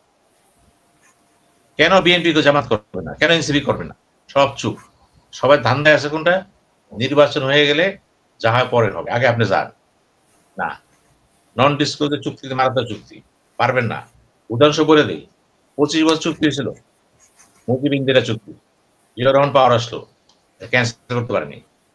দ্বিপাক্ষিক চুক্তি কিন্তু সে অনেকটা বিকল্প ইনঅপারেটিভ রেখেছিল, কিন্তু 25 বছর পরে কিন্তু ক্যান্সেল। চুক্তি এত সহজ না, ইন্টারন্যাশনাল চুক্তিগুলি একটা অনেকগুলো শক্তি আছে কিন্তু। এইভাবে চুক্তি করে গেলে পরের গভর্নমেন্ট কিন্তু ব্যর্থ হয়ে যাবে। ওই যে বললেন 30 বছর টাকা নিবে না, অতি করবেন না, তার লাভটা কি? সুতরাং আমি যেটা এখনো মনে করতেছি, এই ইন্টারিম গভর্নমেন্ট যেটা বললেন, আমি বলি সংকটের গভর্নমেন্ট, আমি নাম দিচ্ছি এটা ক্রাইসিস গভর্নমেন্ট। এই ক্রাইসিস গভর্নমেন্টের কিন্তু কাজের কোনো সংজ্ঞা নাই। অবধারিত শক্তি, অবধারিত, তার বলাটা বিরাট। এবং এই সময় যদি সে কোনো ভুল করে যায়, জাতীয় স্বার্থের বিরুদ্ধে কাজ করে যায়, দল চুপ করে নেন, ধরে নেন এই দলগুলো বাংলাদেশের ভবিষ্যৎকে তারাই অন্ধকার করতেছে। ইউনূস সাহেব করতেছে একটু, তারা করতেছে আরো বেশি। কেন করতেছে? এবার তারাই উত্তর দেবে। ধন্যবাদ। অসংখ্য ধন্যবাদ। আমি ডক্টর মঞ্জু চৌধুরী, আপনি যদি এই ব্যাপারে কিছু আর একটু যোগ করতে চান করবেন, কিন্তু পাশাপাশি আমি যেটা জানতে চাচ্ছি, শেখ হাসিনার রায় হয়েছে এবং সেই রায় নিয়ে আন্তর্জাতিক মানবাধিকার সংস্থাগুলো বিভিন্ন রকম বিবৃতি দিয়েছে, সেই রায়ের বিপক্ষেই দিয়েছে আসলে। এবং আমরা দেখেছি যে অজিত দোভালের সাথে বৈঠক হয়েছে ডক্টর খলিলের, এবং ঠিক রায় হয়েছে 17 তারিখে। 19 তারিখেই তিনি দিল্লি গিয়েছেন এবং সেখানে অজিত দোভালের সাথে বৈঠক, যদিও বলা হচ্ছে যে সৌজন্য সাক্ষাৎ মত বিনিময় হয়েছে, তো কিন্তু শোনা যায় যে আরো কিছু আলাপ হয়েছে। অনেকে অনেক কথা বলছেন, আপনার কাছে কি মনে হয় এটা শুধুমাত্রই সৌজন্য সাক্ষাৎ কিনা? না, এখানে তো একটা মিটিং ছিল, কলম্বো সিকিউরিটি কনক্লেভ। সেই মিটিংটার অবভিয়াসলি অস্টেনসিবলি সেই মিটিং এ আমাদের national security adviser Khalilur Rahman গিয়েছেন, কিন্তু উনি তার একদিন আগেই গিয়েছেন। সেখানে অজিত দোভালের সাথে ওনার মিটিং হচ্ছে বলে জানা যায় কি এটা সবাই, এটা ওপেন সিক্রেট। উনি অজিত দোভালের সাথে এখন আলোচনা কি হয়েছে, আলোচনা ডেফিনেটলি ভারত তাদের যেসব কনসার্ন আছে সেই কনসার্ন গুলি তারা উল্লেখ করছে, যে আপনার এই সিকিউরিটি, তারপর পাকিস্তানের সাথে যে বাংলাদেশের যে সম্পর্কটা ইমপ্রুভ করতেছে, ঘন ঘন পাকিস্তানি জেনারেলরা আসতেছেন, এইসব জিনিস নিয়েই আলাপ আলোচনা হয়েছে। অ্যাট দ্য সেম টাইম আপনার যে শেখ হাসিনার বিচার হয়েছে, তাকে তো অবভিয়াসলি তাকে হ্যান্ড ওভার কথা বলছেন, কিন্তু যেটা মনে হয় তাকে ভারত কখনোই হ্যান্ড ওভার করবে না। শেখ হাসিনার ইস্যু সেটেলড হয়ে গেছে, সে কোনোদিনই বাংলাদেশে আসবে না, এবং বাংলাদেশও খুব সম্ভব কোনোদিনই তাকে ধরে ফাঁসিতে ঝুলাতে পারবে না। এইখানে তার যে শেখ হাসিনার যে ডাইনেস্টি এবং যে তার যে অ্যাডমিনিস্ট্রেশন ছিল, তার সাথে যেসব লোকজন ছিল, তাদের ভাগ্য আমি বলবো সিল্ড, মানে একেবারে তারা বিলীন হয়ে যাওয়ার পথে। ভারত তাদেরকে নিয়ে আর কোন রকমের মানে কি বলে নাড়াচাড়া করবে না। ভারত চাইবে যে বাংলাদেশে যে নতুন অ্যাডমিনিস্ট্রেশন আসবে, ইলেক্টেড অ্যাডমিনিস্ট্রেশন আসবে, তাদের সাথে একটা ওয়ার্কিং রিলেশনশিপ এস্টাবলিশ করতে ইন্টারেস্টেড হবে। এটি নর্মাল একটা বৃহৎ প্রতিবেশী হিসেবে। এবং বাংলাদেশের যে গভর্নমেন্ট আসবে, ইলেক্টেড গভর্নমেন্ট যেদিনই আসে, তারাও কিন্তু ভারতের সাথে একটা ওয়ার্কিং রিলেশনশিপ, যেটা শেখ হাসিনার আমলে যে রিলেশনশিপ ছিল সেটা হাজব্যান্ড ওয়াইফের মতো রিলেশনশিপ ছিল, একেবারে সবকিছুই মানে ভারতকে দিয়ে দেওয়া হয়েছে। সেই রকম আর কোনোদিন হবে বলে মনে হয় না, হবে না। বাংলাদেশে ভারত তার ফুটহোল্ড আগের মতো কখনোই ফিরে পাবে না, কারণ বাংলাদেশের জনগণ এ বিষয়ে খুবই সতর্ক, এবং রাজনীতিবিদরাও কিন্তু সতর্ক। কারণ ভারতের সাথে কারো ভালো সম্পর্ক আছে কোনো পলিটিক্যাল লিডারের, এটা তো একটা বড় ধরনের নেগেটিভ কনোটেশন এসে যায়, একটা নেতিবাচক দৃষ্টিতে দেখা হয়।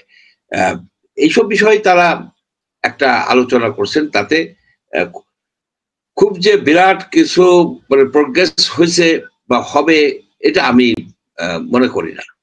আই ডোন্ট থিঙ্ক সো, যে এই অজিত দোভাল আর এই আমাদের ন্যাশনাল সিকিউরিটি অ্যাডভাইজার খলিলুর রহমানের সাথে আলোচনায় যে একেবারে ভারত বাংলাদেশ সম্পর্ক একটা পর্যায়ে চলে আসবে তা না। It is likely ice breaking, কারণ 5ই আগস্টের পরে এই লেভেলে এই প্রথম ইউনূস সাহেবের সাথে মোদির একটা সামান্য একটা দেখা হয়েছিল, এর বাইরে এটাই প্রথম meeting. It is, you can call it an ice breaking session.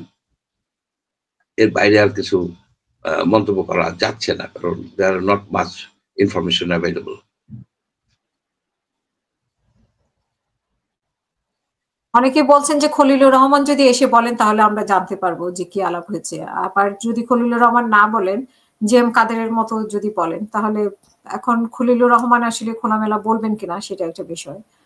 আর হচ্ছে যে এই যে শেখ হাসিনার যে রায়টা হলো, এই রায়ের বিপক্ষে অবশ্য বাংলাদেশে তেমন কেউই বলছে না, কিন্তু আন্তর্জাতিক মানে মানবাধিকার সংস্থাগুলো যেগুলো বলছেন, তো সেগুলোর পক্ষে কোনো যুক্তি আছে কিনা আসলে?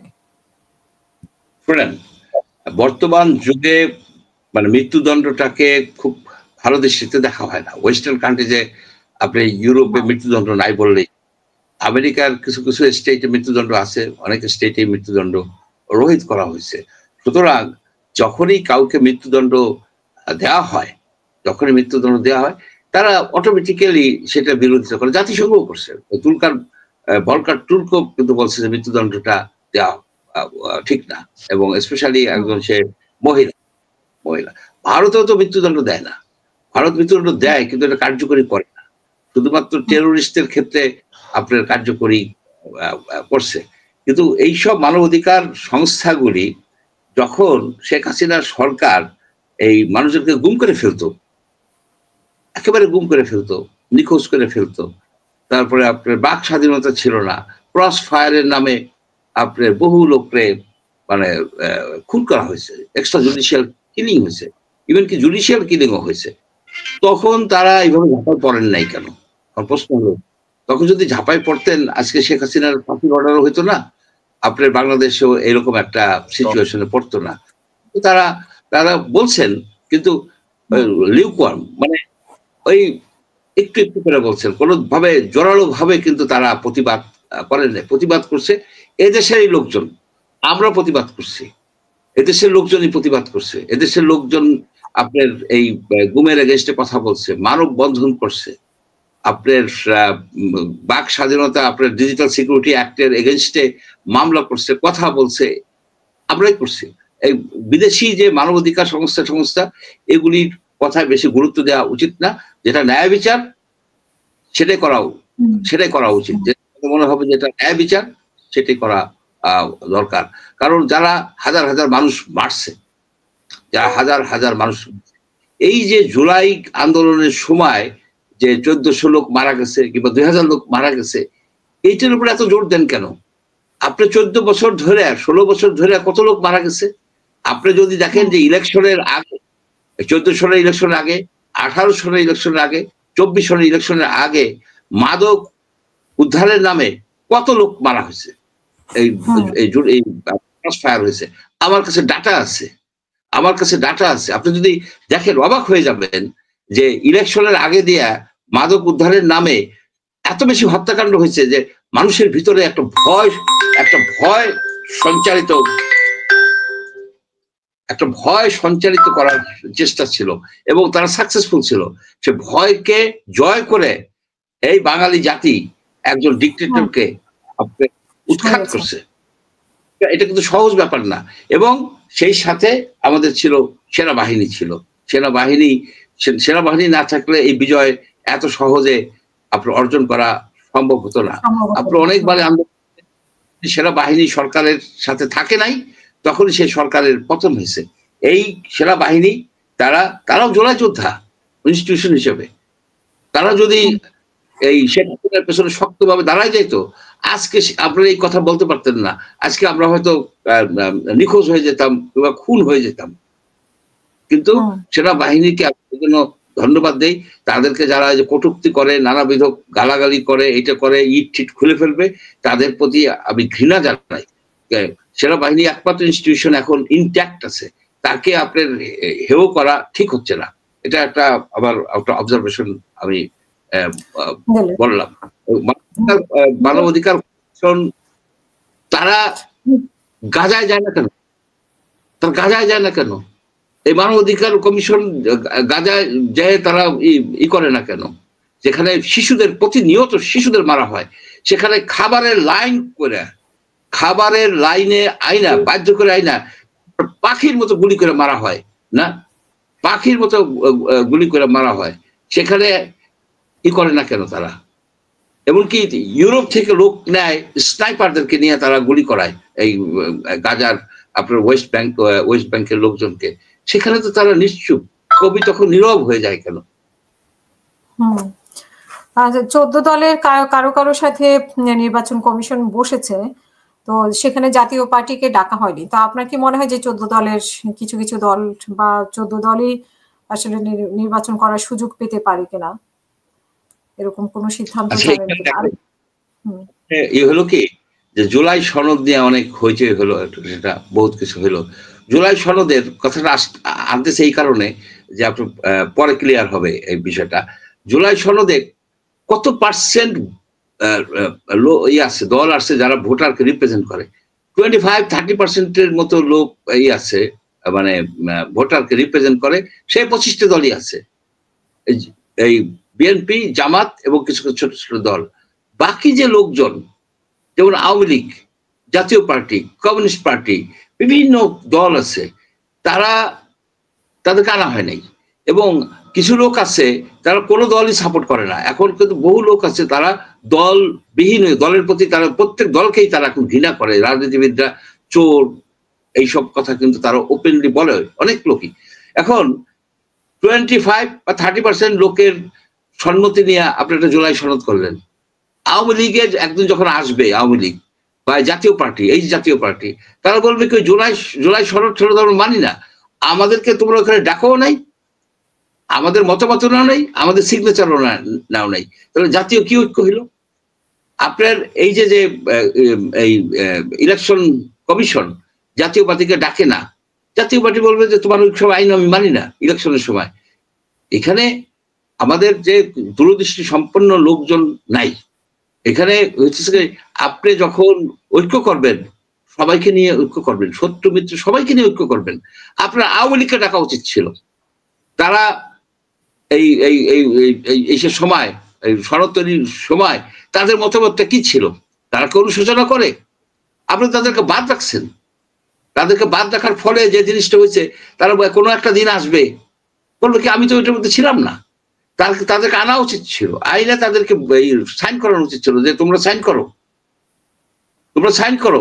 এবং যে কাজটা তোমরা করছো এটা তো জাতি কোনোদিন ভুলবে না। হেলিকপ্টার থেকে গুলি করছো, তোমরা হেলিকপ্টার দিয়ে গুলি করছো, তোমরা স্নাইপার দিয়ে লোক মারছো, তোমরা এক্সট্রা জুডিশিয়াল কিলিং করছো, ক্রস ফায়ার করছো, গুম করছো, বাক স্বাধীনতা হরণ করছো, এবং এই জিনিসগুলি তোমরা অনুশোচনাও করতেছো না, এই জিনিসগুলিকে তুলে ধরতে হবে। এবং যারা যেন আগামী জেনারেশন যেমন এই যে জার্মানিতে একটা কথা আছে, নেভার এগেইন, আমরা যেন হিটলারের মতো কিছু কাজ না করি। এখানে শেখ হাসিনা ডিক্টেটর ছিল, আর এক ডিক্টেটর হইতে দেরি কোথায়? শেখ হাসিনার পরিবর্তে যদি আর এক লোক এসে ডিক্টেটর হয়, একই রকম, পার্থক্য হলো কি? আমরা এই সিস্টেমটা, এই যে রাজনীতিবিদদের যে প্রভুত্ব, রাজনীতিবিদরা যখন ইলেক্টেড হয়ে আসে তারা জনগণের প্রভু হয়ে যায়, প্রভু হয়ে তারা ভূমি দাসের মতো ব্যবহার করে এবং তাদের সকল সম্পত্তি, সকল স্বাধীনতা, সকল কিছু কেড়ে নেয়, যেটা আমরা গত এসে দেখছি। সেটা যেন আবার না হয়। একটা লোক, একটা ছোট একটা ব্যবসায়ী, সে যেন নিরাপদে ব্যবসা করতে পারে, তার জন্য চাঁদা না দিতে হয়। কিন্তু চারিদিকে আমরা চাঁদাবাজ, এইসব চাঁদাবাজদের নেতা যারা, তারা আবার ট্রেনিং দেয় যে তোমরা কিভাবে সুন্দরভাবে চাঁদা উঠাইতে পারো, চাঁদা কিভাবে ভাগ হবে, সেগুলি আপনার ওয়ার্কশপের মতো করে। সেই জাতির ভবিষ্যৎ কি? সেই জাতির ভবিষ্যৎ কিন্তু ঝরঝরে। যে ওয়ার্কশপ করে, যে চাঁদা উঠে কে কত পার্সেন্ট নিবা, তারাই তো এমপি হবে, তারাই তো মিনিস্টার হবে, তারাই তো আমাদেরকে বক্তব্য রাখবে যে আপনারা সবাই ভালো থাকেন,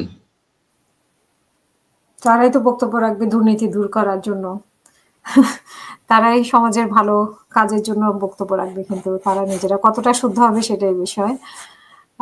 সিনা আহমেদ সাইদ, আপনার কাছেও শুনতে চাই যে একই বিষয়ে শুনতে চাই, অজিত দোভালের যাওয়ার বিষয়ে এবং শেখ হাসিনার রায়ের বিষয়ে। অজিত দোভালের সাথে ডক্টর খলিলুর রহমানের যে বৈঠক, উনি একটা সেমিনারে গিয়েছিলেন, সেখানে আমন্ত্রণে গিয়েছিলেন অবশ্য, সেই আমন্ত্রণের পাশে সাইড বৈঠক হয়েছে ওনাদের সাথে। আপনার মাইক্রোফোনটা অফ করা, সিনা ভাই, আপনার মাইক্রোফোন অফ করা। উনি গিয়েছেন সেমিনারে, ঠিক আছে, একটা মিটিং এ কনফারেন্সে গেলেন, সেখানে একদিন আগে গেলেন, অজিত দোভালের সাথে তার দেখা কথাবার্তা হলো, এবং হওয়াটাই স্বাভাবিক, দুই দেশের সিকিউরিটি ব্যাপার আছে, তাদের মধ্যে কি কথা হলো কি না হলো এটা নিয়ে ভারতীয় সংবাদ মাধ্যম এক কথা বলেছে, বাংলাদেশ এক কথা বলেছে। অর্থাৎ মনে হচ্ছে মিডিয়াগুলি বড় পণ্ডিত, তারা এসেছিল কথা শুনছে, শুনে তার বিশ্লেষণ করতেছে। এইগুলি বিশ্লেষণ করার ব্যাপার না, যে পর্যন্ত দুই পক্ষ মুখ না খুলবে। হয় ভারতীয় পক্ষ বলবে ইয়েস কথা হয়েছে, অথবা বাংলাদেশ পক্ষ বলবে, বাকিগুলি স্পেকুলেশন, যার যার পক্ষ তার আছে। কিন্তু সবচেয়ে বড় জিনিস হলো একটা সমঝোতা কিন্তু দরকার ভারত বাংলাদেশে, এইটা তাদের আলোচনার ক্ষেত্রে অবশ্যই এসেছে, এবং তিনি অজিত দোভালকে দাওয়াত দিয়েছেন। এখন দাওয়াতটা যে দিলেন, ওনার আসার সময় আছে নাকি? আমাদের হাতে আরো সময় আছে 3 মাস নির্বাচন, এর মধ্যে তিনি করবে, আসার কারণ নাই তো। এটা হলো সৌজন্য কথাবার্তা, বাস্তবতা আসেন আপনি, হবে না এটা। আর সবচেয়ে বড় জিনিস হলো শেখ হাসিনার ফাঁসিটাকে ভারত কিভাবে দেখছে। ভারত কিন্তু ট্রাইব্যুনাল নিয়ে প্রশ্ন তুলেছে, বিচার নিয়ে প্রশ্ন তুলেছে, এই ট্রাইব্যুনালের গঠন নিয়ে প্রশ্ন তুলেছে। এবং আবার দেখেন, ভারত বাংলাদেশ প্রত্যর্পণ চুক্তি যেটা আছে, বন্দি বিনিময়, সেখানে কিন্তু একটা ক্লজ আছে, এই পর্যন্ত আলোচনা করে নেই। কিন্তু যদি রাজনৈতিক হয়, সেই ক্ষেত্রে কিন্তু সিদ্ধান্ত নেওয়ার ক্ষমতা ছুঁই দেশে ভারতের। ভারত যদি এখন এটা রাজনৈতিকভাবে দেখে, ট্রাইব্যুনালকে প্রশ্নবিদ্ধ করে, কিভাবে আনবেন তাকে? পৃথিবীর কোন আদালত বলবে এটা? আমরা বলতেছি মানবতা বিরোধী, ভারত বলতেছে এটা মানবতা হয় না, কারণ এই কোর্টের এটা ওয়ার ক্রিমিনাল ট্রাইব্যুনাল কোর্ট ছিল এটা, এইখানে এটা বিচার হইতে পারে না, এখানে ত্রুটি আছে। আবার বলতেছেন বন্দি বিনিময়, এটা রাজনৈতিক, আমি দেবো কেন আপনাকে? যেমন ধরেন আমেরিকাতে কানাডাতে যারা আসছে, ইউকে যদি আস থাকে, তারা কিন্তু তাদের চুক্তি, তারা কিন্তু কোনো ফাঁসির কাছে আসামি দেশে পাঠে না। ইউরোপিয়ান ইউনিয়নে অনেক ল আছে, কেস ল আছে, পাঠে না। নূরকে পাঠে নেই, অনেকেরই পাঠে নেই। না পাঠালে কি করবেন? আমি কি মৃত্যুর জন্য পাঠিয়ে দেবো? আর সে অন্যায় করছে কি হচ্ছে? এগুলি শোনেন, এগুলি হলো শক্তির ভারসাম্য। যে দেশ যত বড় তার অবস্থানটা তত বড়। গরিবের কিন্তু ওই যে বলে না, গরিবের বউ সবার ভাবি, আমরা অবস্থা তাই। আমাদের কথাটা শুনে কেটে করে ভবিষ্যতে দেখবেন এই ট্রাইব্যুনাল নিয়ে প্রশ্ন দেখা দেবে, আর বন্দিপত্র চুক্তিতে রাজনৈতিক ক্লজ গুলো আছে সেগুলি কেউ আলোচনা আনে নাই। কেন আনে নাই? পরেই নেই, পরেই না, প্রয়োজনীয় বোধ করে নেই। লম্বা লম্বা পলিটিক্যাল বক্তৃতা দিয়ে দিয়ে ভুলে গেছে। কিন্তু এটা আমি বলবো রাজনীতিবিদদের, বন্দিপত্র চুক্তি রাজনীতি ক্লজগুলি ভালোভাবে পড়েন। কি কারণে ইচ্ছা যদি দেশ মনে করে পাঠাবে না, সে পাঠাবো না। আমি বলছি মানবতা বিরোধী, সে বলবে না পলিটিক্যাল। আপনি কি করবেন? এই তর্ক বিতর্কে কিন্তু শেখ হাসিনার বাংলাদেশ আসাটা খুবই দুরূহ ব্যাপার কিন্তু, এবং এটা কিন্তু আমাদের সিকিউরিটি অ্যাডভাইজারও বোঝেন, পররাষ্ট্র উপদেষ্টা বোঝেন, ইউনূস সাহেব বোঝেন। কিন্তু তারপরে কেন কথা বলেন? জনগণের সান্ত্বনা দেওয়ার জন্য, বোঝানোর জন্য। কিন্তু বাস্তবতা খুব কঠিন, এটা বিএনপিও জানে, জামাতও জানে। সংজ্ঞা তো তারা দিবে, আমি দেবো না। এই ক্ষেত্রে কিন্তু তার প্রত্যর্পণ খুব কঠিন ব্যাপার। কিন্তু আবার কথা আসেন, দেশে ফিরবেন কি ফিরবেন কিনা আমি জানি না, সেটা একমাত্র আল্লাহ বলতে পারবে কি হয়, কিন্তু জানি না। প্রশ্ন হচ্ছে যে একটা কথা মানতে হবে, ওনার কিন্তু বয়স হয়ে গেছে, ৮০-র কাছাকাছি। উনি বিভিন্ন রোগে আক্রান্ত, এবং উনি কিন্তু আগের সেই মেজাজে নাই। মৃত্যুদণ্ড ঘোষিত হওয়ার পরে কোনোভাবেই সাগর অবস্থান থাকবে না। এটা পৃথিবীর মানুষের হিউম্যান লাইফের এটা বিবেচ্য বিষয়। এখন তিনি উত্তরাধিকার সৃষ্টি করতে পারেননি। তার বড় ক্রাইসিসটা কি? এত বড় নেতা উত্তরাধিকার নাই। আগামীতে বঙ্গবন্ধু পরিবারে কেউ রাজনীতি আসতে পারবে কিনা তাও জানি না, আওয়ামী লীগ করতে পারে তাও জানি, সে সাহস করে আছে কিনা তাও জানি না। এখন একমাত্র আছে কে আসতে পারে, জয়ের পক্ষে সম্ভব না, আসতে পারে পুতুল। এখন পুতুল যদি আসে, তার বিরুদ্ধে এখনো কোনো কেস আসে নাকি দেখেন, লক্ষ্য রাখবেন। এখন পুতুল যদি চলে আসতে পারে, সেটা ভিন্ন প্রসঙ্গ। কিন্তু আমি বলছি নেতৃত্ব শূন্য হবে না, ডাইনেস্টি আছে কিন্তু থাকবে, এটা ভিন্ন প্রসঙ্গ। দেখেন, আপনি বলছেন জাতীয় পার্টির কথা, অদ্ভুত ঘটনা। দেখেন তো, এত চিৎকার, অফিস পিড়া দিলেন, ব্যান করতে বললেন, আজকে কি বলছে? কালকে ইলেকশন কমিশন বলতেছে মেম্বার যে জাতীয় পার্টি যেহেতু ব্যান করা হয়, নিষিদ্ধ করা হয়নি, আমাদের আইনে সে নির্বাচন করতে পারবে। বাহ, হয়েছে না? এবার সুন্দর ঘোষণা আসছে না? জাতীয় নির্বাচন কে বলতেছে? নির্বাচন কমিশন। কারণ সে বলতেছে আমাদের কাছে তো নাই, ব্যান করা হয়নি, নিবন্ধিত দল, আমরা মানা করবো না। তাহলে জাতীয় পার্টি নির্বাচন আসাটা কিন্তু নির্বাচন কমিশনে কিন্তু কনফার্ম করে দিল। এখন আপনি কেন বলবেন? এখন তো সে দল, এই যদি হয় অবস্থা, তাহলে কেন তার সংলাপে ডাকেননি? যেটা মঞ্জু ভাই বললেন, জাতীয় পার্টি কিন্তু ব্যান করা হয়নি, নিষেধাজ্ঞা করা হয়নি নির্বাচনের ব্যাপারে, এবং এই দলের বিরুদ্ধে কারো বিরুদ্ধে কোনো কেস করা হয়নি কিন্তু, খেয়াল করবেন। তাহলে প্রশ্ন দাঁড়াচ্ছে, তারে কেন একদিন ডাকলেন, তারপরে কেন ডাকলেন না?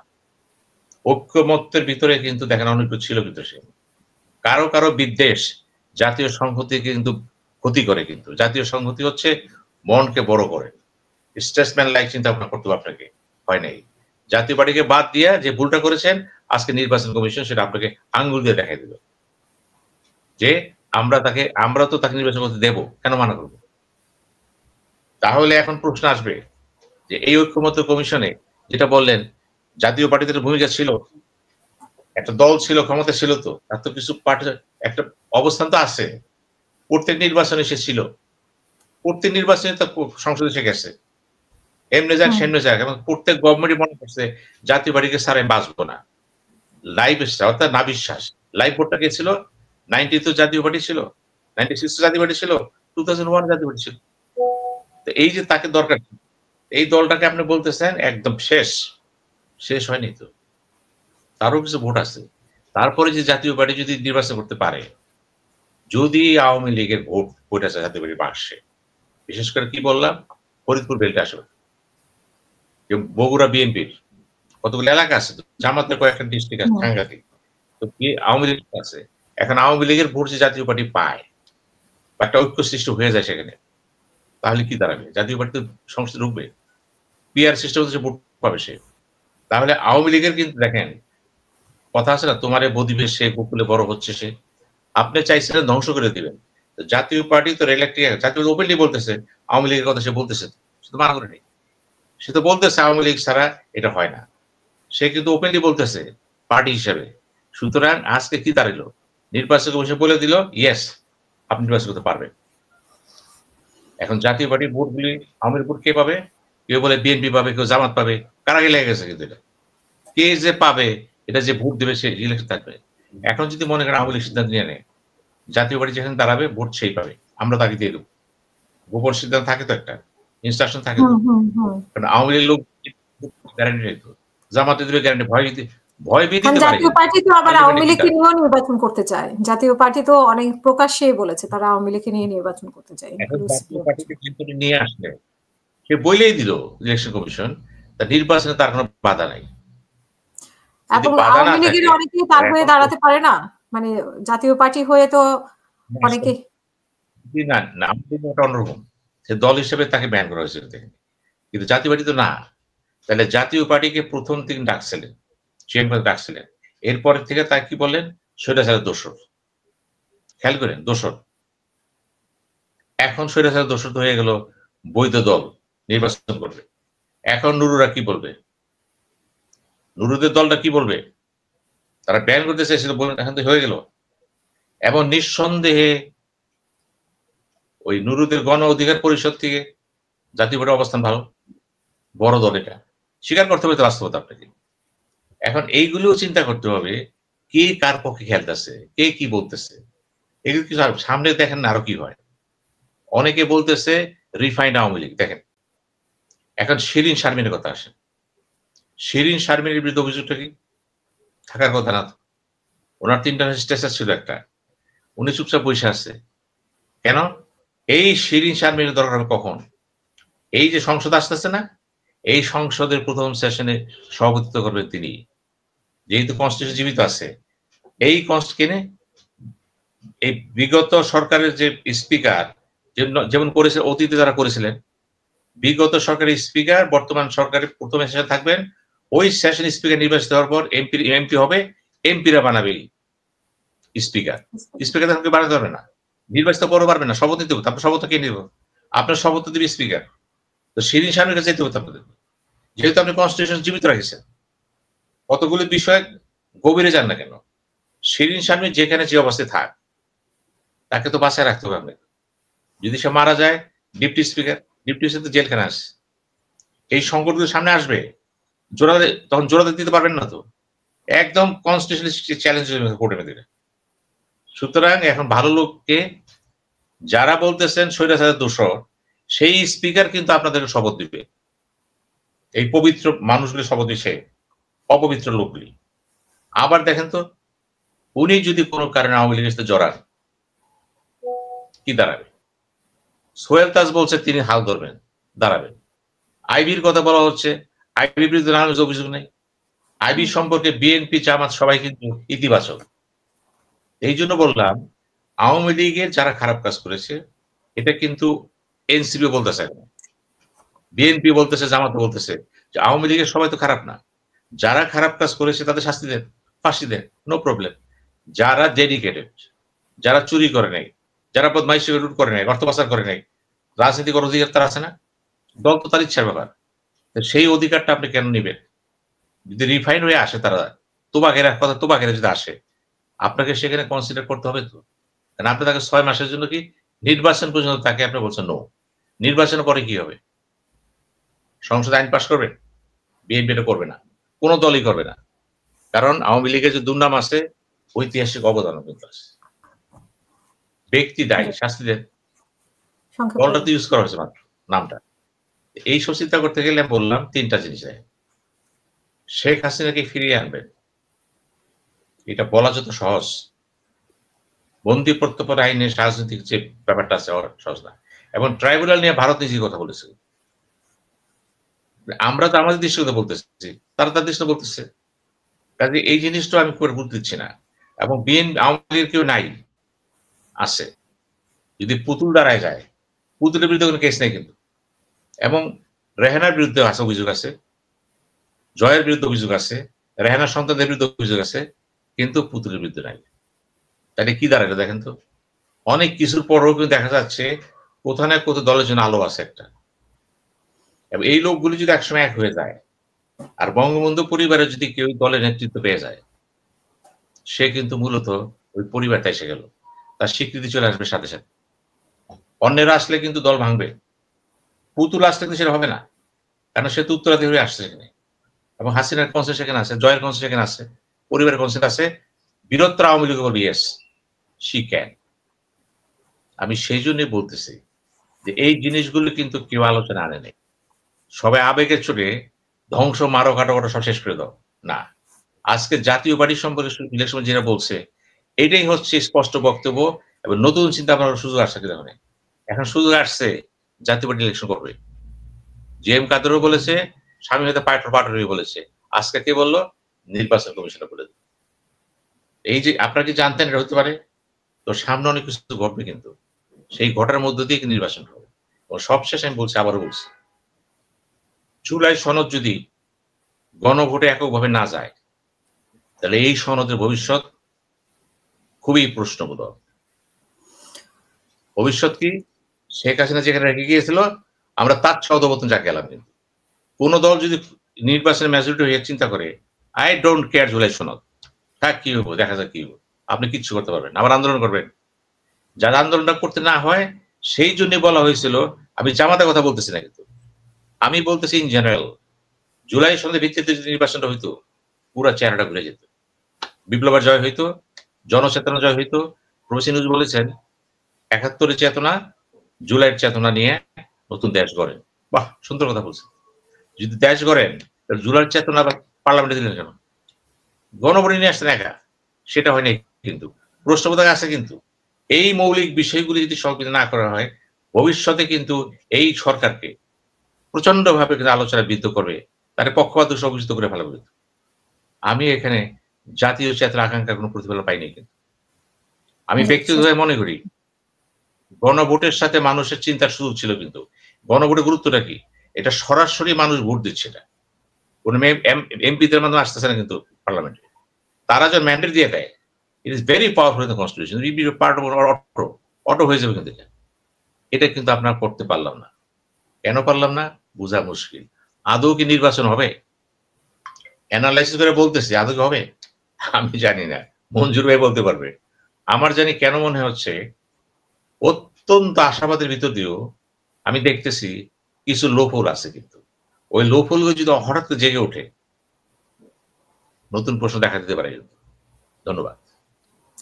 অসংখ্য ধন্যবাদ ডক্টর মঞ্জু চৌধুরী। আমরা শেষ করব আপনার কাছে শেষ প্রশ্ন। একজন ডিআইজি সম্পর্কে একটা রিপোর্ট দেখলাম আমরা একটা টিভি চ্যানেলে, রেজাউল করিম মল্লিক শিবচরে ওনার বিশাল একটা সাম্রাজ্য তৈরি করছে এই 1 বছরের মধ্যে। আপনার কি এটা জানা আছে সম্পর্কে কিছু? কোনো কিছু আমি একটা টেলিভিশন রিপোর্টে দেখলাম এটা। এখানে দেখেন কোন চ্যানেলে আমি দেখি নাই। রেজাউল করিম মল্লিক সাহেব শিবচরের একটা ভালো পরিবারের সন্তান, এবং ওনার পিতা ছিলেন বিএনপির প্রথম আহ্বায়ক শিবচরের।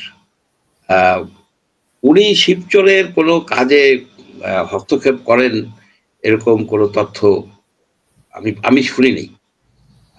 যে উনি এরকম কোনো না, আসলে হয়নি কি, অনেক সময় অনেক চ্যানেল এখন প্রোপাগান্ডাও করে থাকে, মানে একজনের বিরুদ্ধে কোনো কিছু করার জন্য এই কারণে যে রেজাউল করিম সাহেব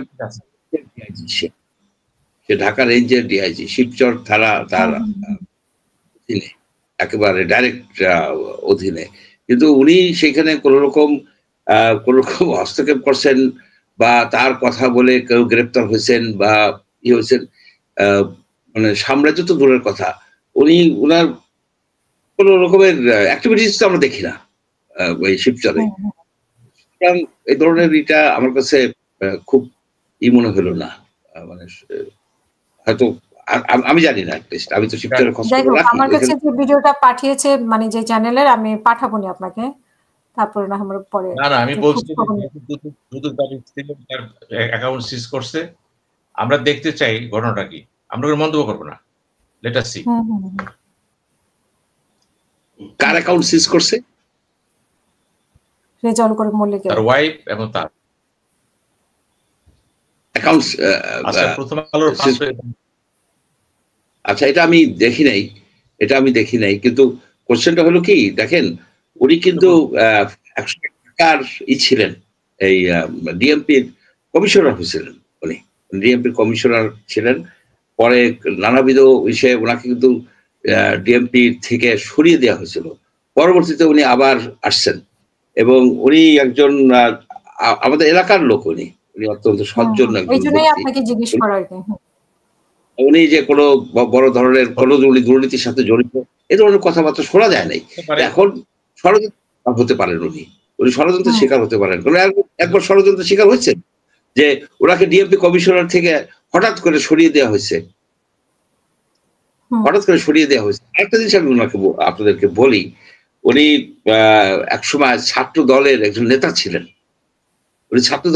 ছিলেন, রাইট? এখন ইন্টারনালি যে জিনিসটা হচ্ছে যে বাংলাদেশে যেটা হয় এখন, যে অ্যাডমিনিস্ট্রেশনে জামাতের প্রভাব আছে, বিএনপির প্রভাব আছে, উনি কি সেই ষড়যন্ত্রের শিকার কিনা এই জিনিসটাও কিন্তু দেখতে হবে।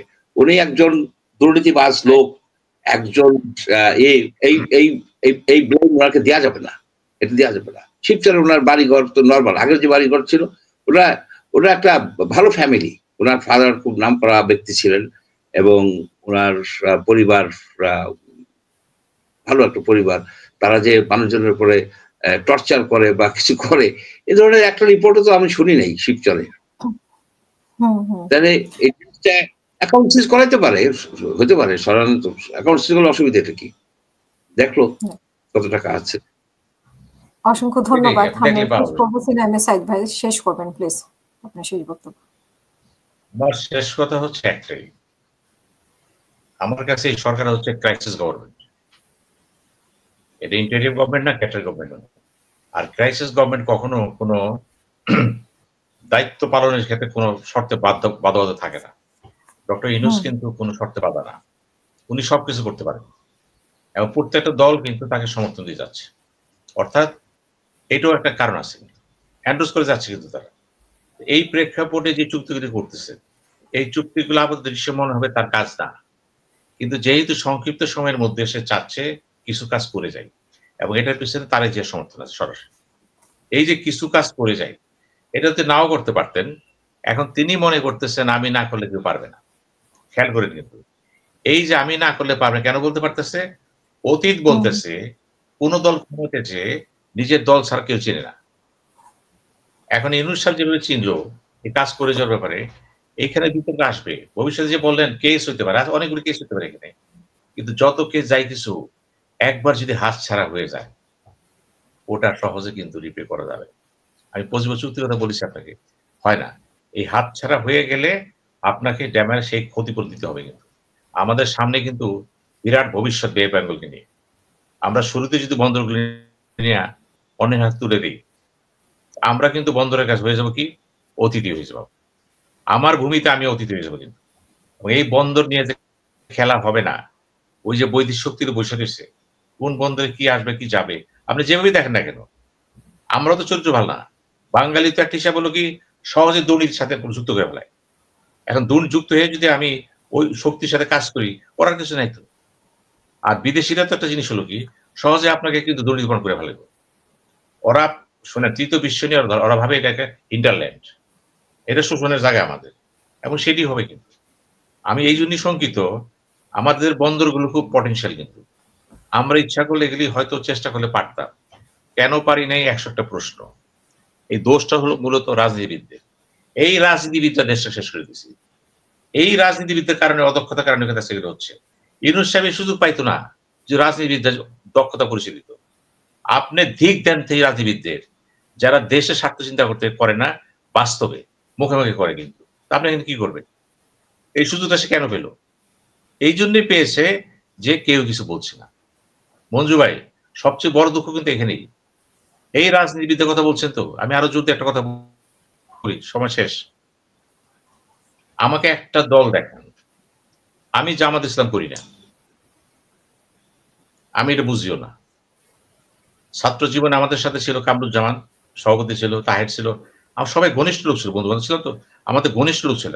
কিন্তু আমরা জানি এই জামাতের ভিতরে একটা গুণ আমি দেখতেছি, চারিত্রিক গুণাবলী, সততা এবং দক্ষতা, শিক্ষা, এই জিনিসগুলি কিন্তু জামাতের ভিতরে আইসা গেছে।